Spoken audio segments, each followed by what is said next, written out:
Hey LinkedIn, and welcome back to Business Unusual. This is a live show coming to you from the LinkedIn news team about how the coronavirus is impacting the ways that we all work. I'm your host, Caroline Fairchild, editor-at-large here at LinkedIn. When it comes to this crisis, when you look at all measures, women have been disproportionately impacted. Of the 20.5 million jobs that were lost in April, 55% were held by women. And when we looked at LinkedIn data, women are applying to jobs at a slower rate post this crisis, as well as getting hired at a slower rate as well.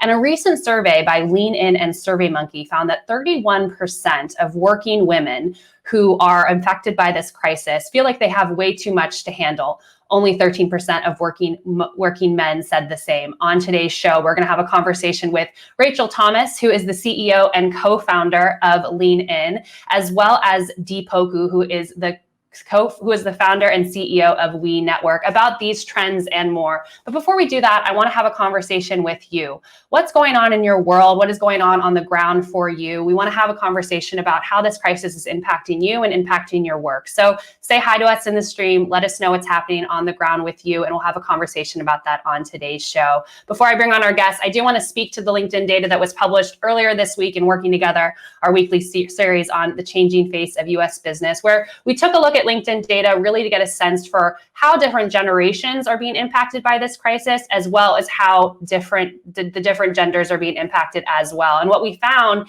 is that millennial women are among the hardest hit right now. While millennial men are taking over a larger share of the remaining jobs during the coronavirus pandemic, the share for millennial women has been shrinking. Millennial women are also applying to jobs less during the COVID period than their male counterparts. And experts have been telling me this week that this could be because millennial women, many of whom are at the age where they have young children at home, are assuming more family responsibilities during this crisis.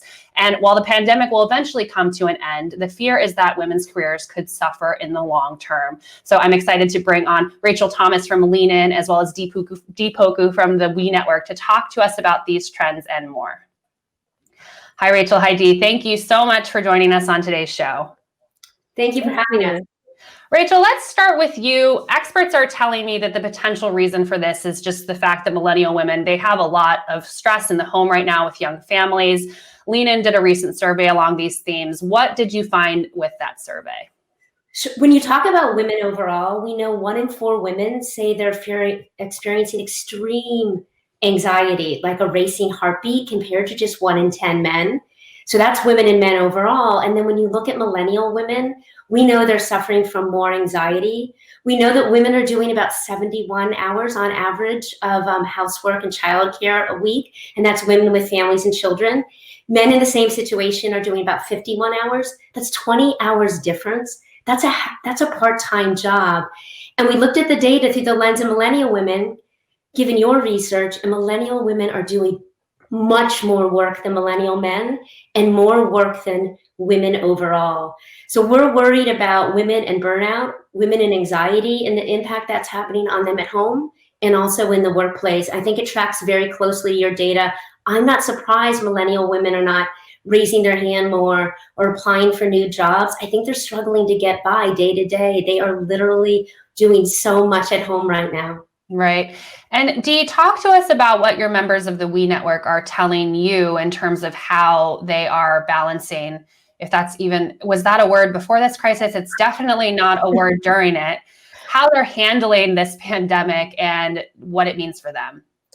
I mean, I would just echo Rachel in saying that the women in my network are feeling an immense amount of stress.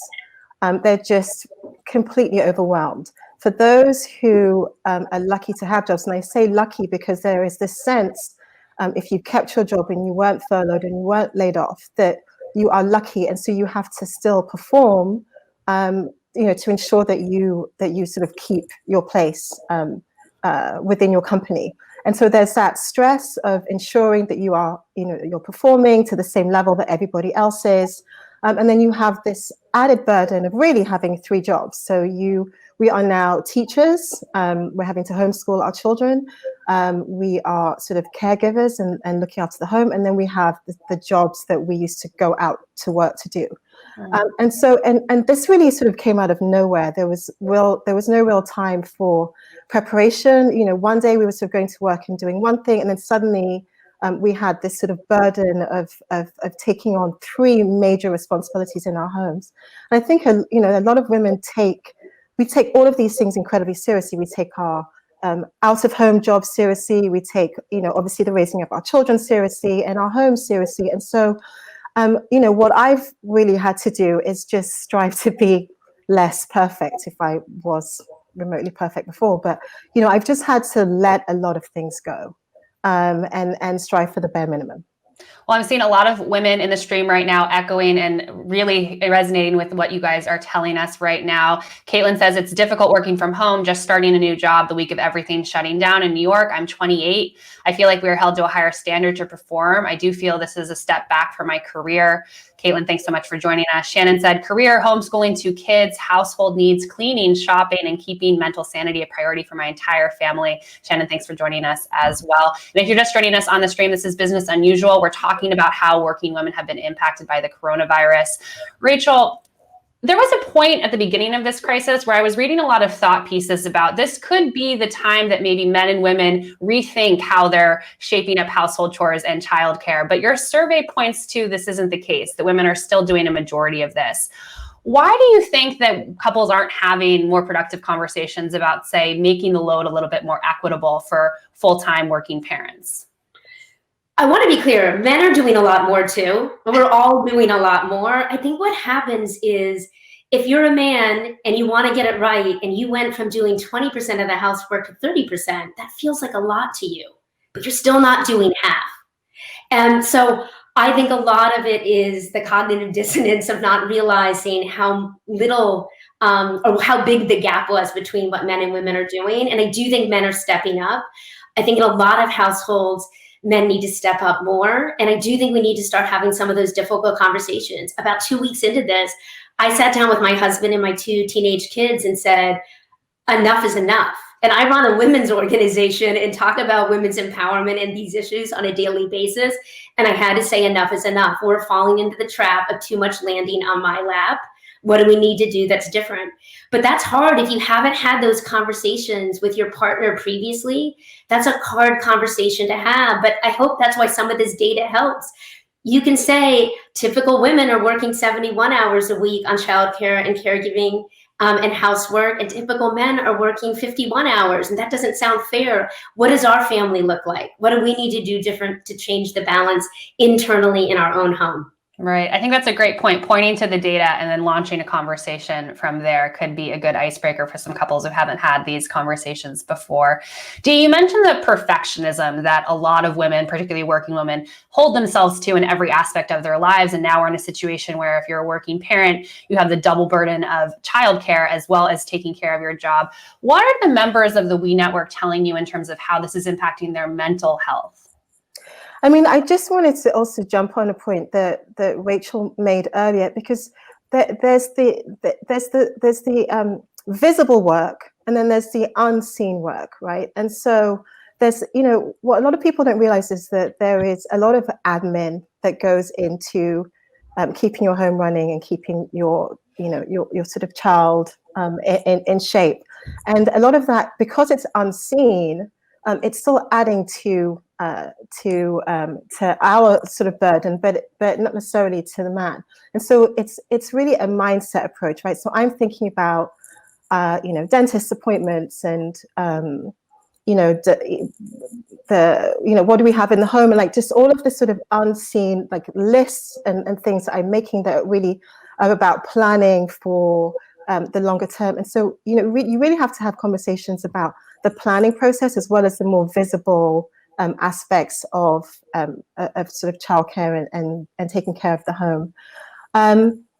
So I think, as far as our, members are concerned, a lot of them are finding ways to lighten the load by putting in systems. And so, I think that consistency is the key right now. I think it's very hard to be all things and do all things. So I think it's really important in your home to think about really what is the bare minimum. I mean, right now I have no guests, I have no visitors. My home does not need to look that great. And so what are the things that you can sort of put to one side? And I also think it's very important to have conversations with with your workplace or with your boss. So it's really, like, I don't think that women who have young children should have to have early morning meetings, for example, because that's really the hardest time when your kids are getting on their Zoom school calls.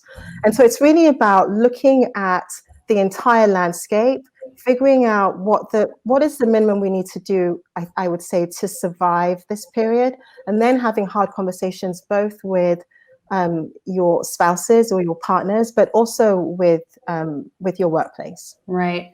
And Rachel, speaking of the employer front, Dee was talking about all the unseen labor, but here we are, we're all in our homes right now. So for a lot of employers, a lot of managers, they're seeing the chaos for the first time.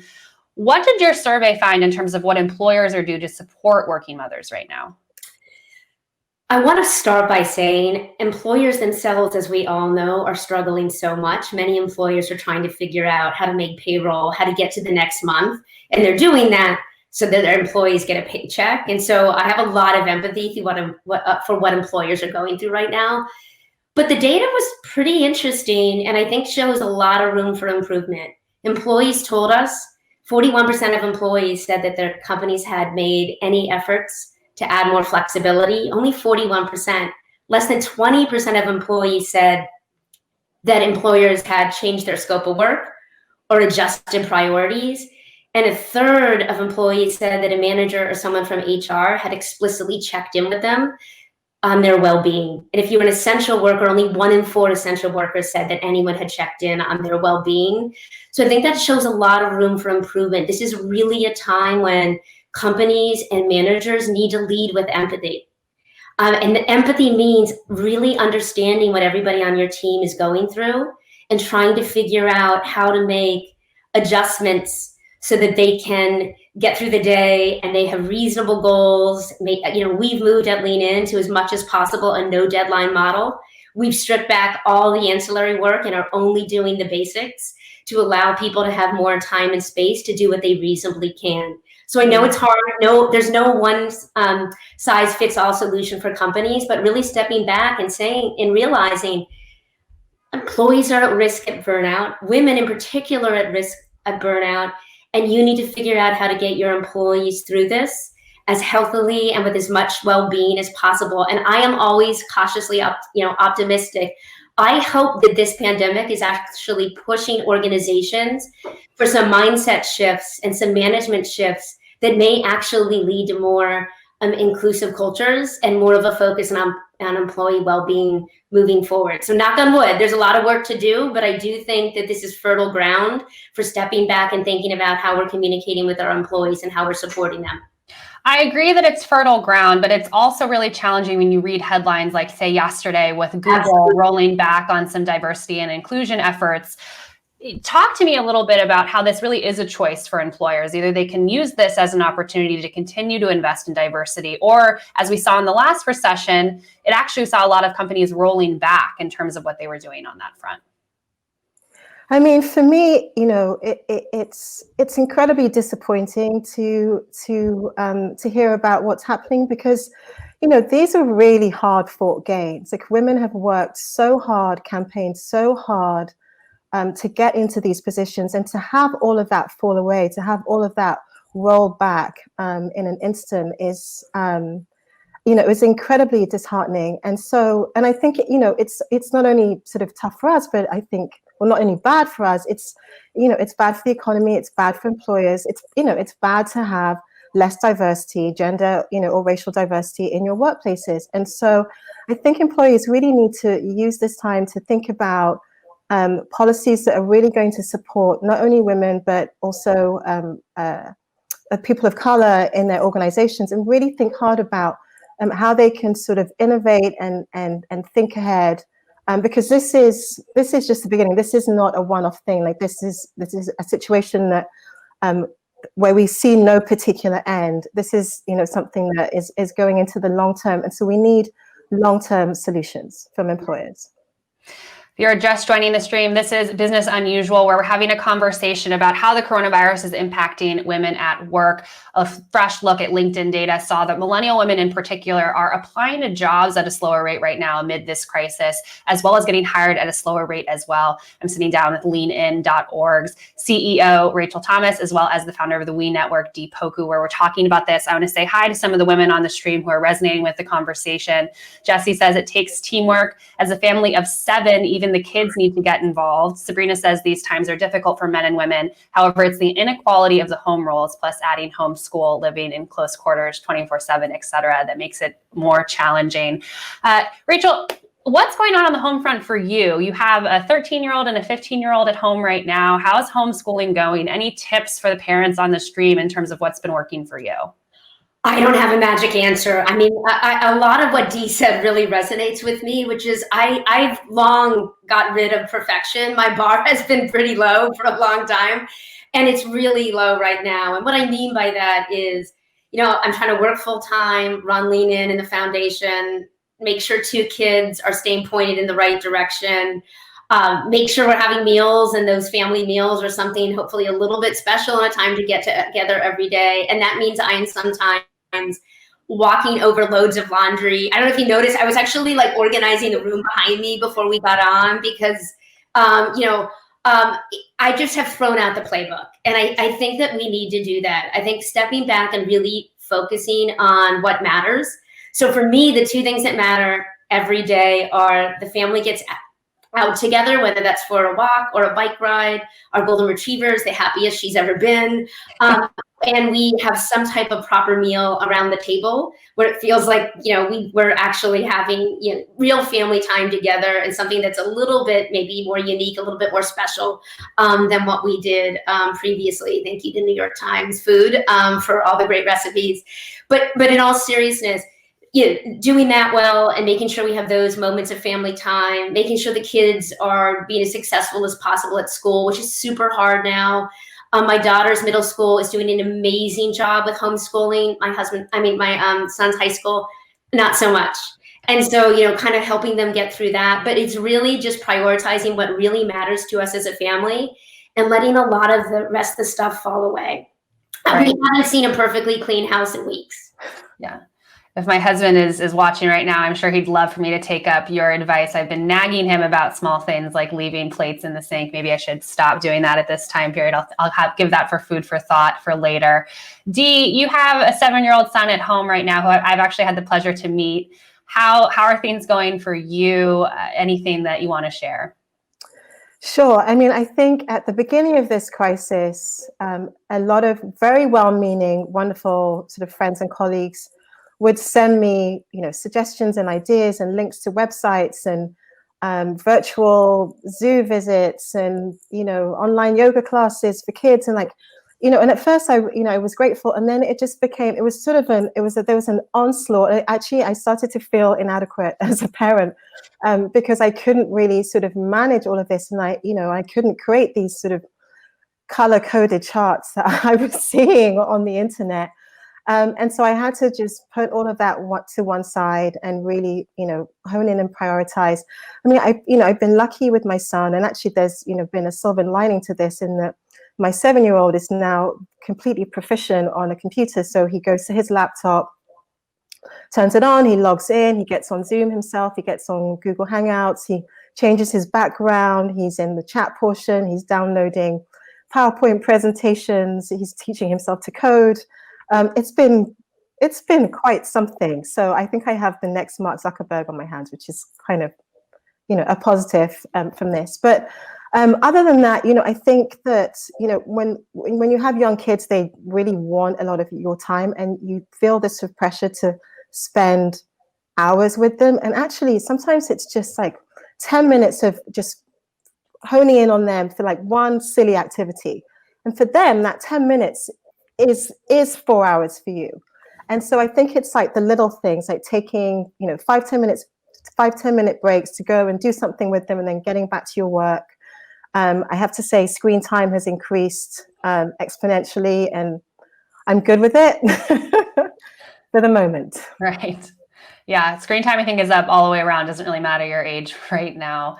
Rachel, I wanted to ask you about workplace flexibility. There are a lot of employers right now who are you have to work from home for jobs that are not essential. And I'm wondering if this is going to be a boon for working mothers who have been asking for this for decades. We also know from LinkedIn data that millennials across genders have been asking for flexible work as well. Do you think that as we come out of this pandemic, we're going to see more employers changing what the archetype of the perfect employee looks like to allow for more flexible options? I think so, and I hope so. I think it's long overdue. So one of the things that's been, I hope a silver lining here is this has forced us all to work virtually. And I think it's knocking down some really old school preconceived notions about what can be done virtually and what can't be. I just had a Zoom dinner with a friend a couple weeks ago who's a lawyer, and he was saying that, his firm for years has thought that he has to do FaceTime in order to maintain his client relationships. And this is the first time that they're kind of proving the opposite, which actually he's supporting all of the relationship with no FaceTime, which means no travel. And as we know, women often say no to jobs that require a lot of travel, say no to jobs that don't offer as much flexibility. So I am consciously optimistic that we're going to really see organizations coming through this, seeing the value of the flexibility and changing the way they work pretty dramatically. I mean, Twitter has already come out and said, you can work from home, in perpetuity. And I think we're going to see more organizations follow suit. And I've been amazed by what my team has been able to do virtually using Zoom and other tools. And the big thing for me is just how are organizations also making sure employees feel connected. There's a sense of camaraderie. There's a commitment to, well-being and some of the other things that we talked about when we're working virtually. And so we're about to do some additional research to start to understand that. What are companies learning as they're moving virtually, and what out of that experience do they intend to carry forward? I'm looking forward to seeing what the results of that research say. Dee, any insights to add there in terms of flexible work coming out of this pandemic? Yeah, I mean, I'm hearing it a lot. I have a masterclass series and an interview series. So I've been interviewing a lot of women in leadership positions, and every single one has talked about the fact that they see flexibility continuing into the long term. And I think that that is a great thing for women. I also think that, as companies start to look at return to work and what that looks like, it's really important to revisit policies, revisit benefits, like just revisit the way that that they sort of reintegrate women back into the workforce. Unfortunately, schools won't necessarily be opening. They're not reopening until September, and even over the summer, most summer camps are closed. And so I think that for women to return to work, there still needs to be a degree of quite significant flexibility. They can't just wholesale go back into the workforce. But I think in the long term, what companies are seeing is that productivity hasn't suffered; it probably has increased because everyone's sort of putting in the extra effort. And I think that this is something that will ultimately be to the benefit of women. I want to jump into the stream right now and read some comments from some members who are resonating with what we're talking about. Rebecca says, love this conversation, absolutely needing to lower the bar and expectations, but ensure that critical connection is there with our family and colleagues. Carrie says, this conversation is so inspiring. I feel less isolated, more part of an amazing community of women. And Sarah, she says, my spouse, who is job seeking right now, has taken on some of the household tasks we would otherwise do together. He owns laundry right now and is tremendously helpful not to have to worry about that. So sometimes it's just one task. Being able to get that off your plate, if you can, will go a long way. So Sarah, Carrie, Rebecca, thank you so much for joining us. I have some questions in the stream too. Manu wants to know, what are your recommendations that help parents to balance their work and personal lives? We talked a lot about dealing with children, but what about you personally right now and your mental health and what's going on with you in terms of being able to grapple with this pandemic? I'll jump in and love to hear what Dee has to say. But a big thing for me is I think if you don't watch, and one of the downsides of working virtually is it feels like you are kind of working all the time if you don't watch. So I've been really trying to hold a pretty typical schedule. I've also moved to a model to the extent possible where I only take meetings in the afternoons. So I have a little bit more flexibility in the morning to get the kids pointed in the right direction, to kind of get myself organized. So I think not falling into the trap of allowing work to be a regular drum, like a drum beat throughout the entire day, and being really explicit about when you're on and when you're off. That's great advice. And Dee, I'd love to know what you have to say as well, but want to weave in a comment from Sarah. Sarah, thank you so much for joining us. She says, I'm exhausted. I have a 1 and 2-year-old and working virtually full time while my husband is still going into work every day. Sarah, challenging situation. Thank you for joining this conversation. I mean, can you help us put that in for a context for someone who has very young kids at home right now? I can't begin to imagine. I would say that, if you have grandma or aunties or, friends, you obviously don't want to put your kids in front of a screen at this age, but you might need some virtual help. And so you might need sort of grandma at the other end of a screen, just sort of entertaining your child, just so that you can take some time and have a break. One thing I would suggest is finding the time at the end of the day or very early in the morning, or just, weaving in the time when their sort of naps are to unwind and to decompress. It's so important, even if it's just for 5 minutes. I think that just sort of sets you up for the next few hours. I think it's really when you have the sort of continuous sort of drumbeat of work and caregiving, and that's really when you get exhausted sort of, emotionally and mentally. So I think it's really about finding the breaks in between and using those breaks to unwind, to meditate, just to lie down and just stop. Like I found that, I'm a founder and I just worked. I got up and I started working in my pajamas, and I would work until the end of the day, and I started getting headaches and feeling unwell, and so I had to force myself to stop. So I would just say, it's really hard, and there are no right or wrong answers. I would just say, just find the gaps and use those to not do anything. And I do want to jump in, and please, if you haven't already, talk to your manager. Assume good intent, assume managers want to show up as empathetic leaders and let them know what you're going through. So hopefully they can help make some changes for you. And if you don't have a community of women, find one, whether that's the We Network or Lean In, but find a community of women so you have some type of day-to-day support. Because I think there's a lot of power and camaraderie right now. I've seen some comments in the stream saying to make sure to check in with your manager as well. Misty says, my manager has been checking in with me on my mental health and well-being, and it is so appreciated. I'm a mom working full-time from home, plus a second job as an Instacart shopper to send my son to college. I get it. This is tough. We are definitely resonating with a lot of the women who are in this stream right now, and we're coming to the end of our time. So Rachel, I'll start with you. I mean, anything to leave with the members on the stream in terms of what we can expect in terms of what the next steps are, and anything that can kind of help them right now as we deal with this time of uncertainty? I mean, my honest is, I think it's tough.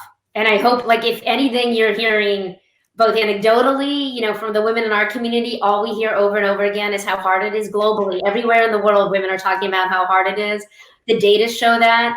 And I wish it was a different story. I wish we had a clearer sense of what the future looks like, but we're going to all get through this. I think it's going to be super tough, but I don't have a silver bullet, because I think this is really hard. And if you're struggling with financial insecurity, or you're frontline worker, essential worker, I mean, that's layering a whole dimension on top of this that we didn't even talk about today. So I wish I had easy answers, but I do think I get a lot of emotional support, knowing that other women are going through it, talking to other women about it, sharing tips, and then, bring your managers, bring your companies into the conversation, and knock on wood, they'll do the right thing and take the right steps.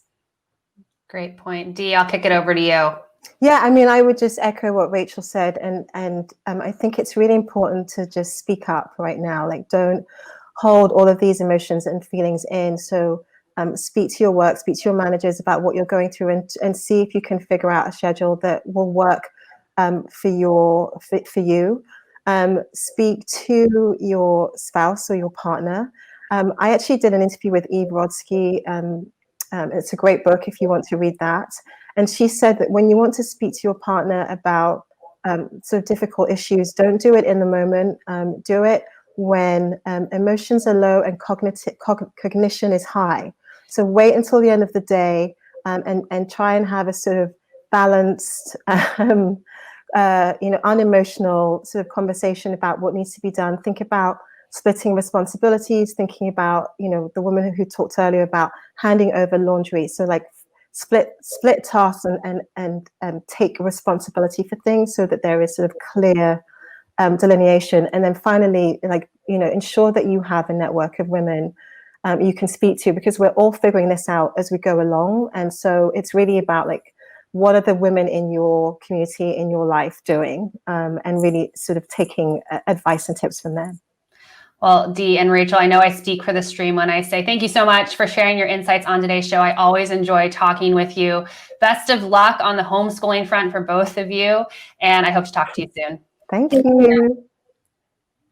That was Rachel Thomas from leanin.org, as well as Dee Poku from the We Network, unpacking some new LinkedIn data that shows that millennial women are applying to jobs less during the coronavirus, as well as getting hired at a slower rate. We're talking about how working women are being impacted by this crisis. And I want to thank all of the members on the stream who jumped into the conversation. Thank you for sharing your insights and what's going on the ground. This is Business Unusual, a daily live show where we're talking with you about how the coronavirus is impacting the ways that we all work. My colleague Susie Jackson will be back with you tomorrow at noon Eastern to discuss what will the office of the future look like. Are we going to recognize it? What do employers need to do as we think about reopening to make workers feel safe? That'll be a great conversation. Please join us back here on the LinkedIn news page tomorrow, noon Eastern. I'm Caroline Fairchild. Thank you so much for joining us.